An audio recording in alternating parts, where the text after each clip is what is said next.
വാഹന ഇൻഷുറൻസുകൾ എടുക്കാൻ വേണ്ടിയിട്ട് എൻ്റെ മുൻപിലെത്തുന്ന എല്ലാ കസ്റ്റമറുടെ അടുത്തും ഞാൻ ചോദിക്കാറുണ്ട്, നിങ്ങൾക്ക് ഏത് പോളിസി എടുക്കാനാണ് താല്പര്യം എന്നുള്ളത്.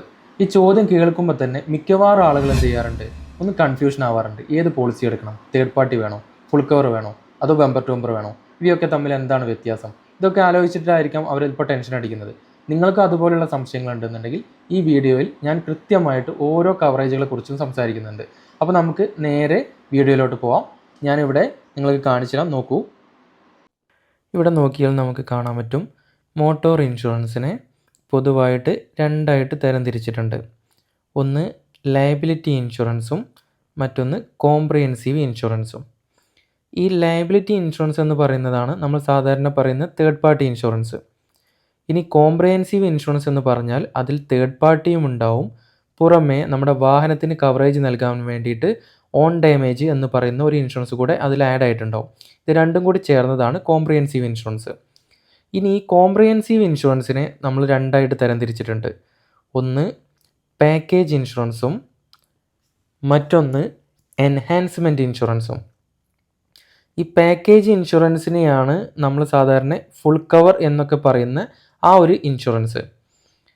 എന്നാൽ എൻഹാൻസ്മെൻറ്റ് ഇൻഷുറൻസിനെ നമ്മൾ ബമ്പർ ടു ബമ്പർ, നിൽ depreciation, zero depreciation, add on എന്നുള്ള പേരിലൊക്കെ അറിയപ്പെടുന്നുണ്ട്.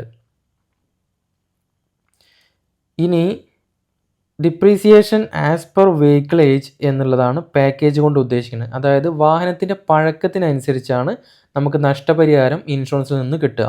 എന്നാൽ ബമ്പർ ടു ബമ്പർ അല്ലെങ്കിൽ എൻഹാൻസ്മെൻ്റ് ആണെന്നുണ്ടെങ്കിൽ അവിടെ നമ്മൾ ആ പേരിൽ തന്നെ അതിൻ്റെ കാര്യങ്ങൾ പറഞ്ഞിട്ടുണ്ട്. നിൽ ഡിപ്രീസിയേഷൻ എന്നാണ് പറഞ്ഞിട്ടുള്ളത്. അതായത് ഡിപ്രീസിയേഷൻ കണക്കാക്കാതെ മുഴുവൻ എമൗണ്ടും നമുക്ക് തരുന്ന ഒരു ഇൻഷുറൻസ് കവറേജാണ് നിൽ ഡിപ്രീസിയേഷൻ അല്ലെങ്കിൽ എൻഹാൻസ്മെൻറ്റ് എന്നൊക്കെ പറയുന്നത്. അപ്പോൾ നമ്മളൊരു ബമ്പർ ടു ബമ്പർ ഇൻഷുറൻസ് എടുക്കുകയാണെങ്കിൽ നമ്മുടെ കയ്യിൽ നിന്നും വലിയൊരു എമൗണ്ട് ഒന്നും നഷ്ടപ്പെട്ടു പോവില്ല എന്നുള്ളതാണ് അതിൻ്റെ അർത്ഥം.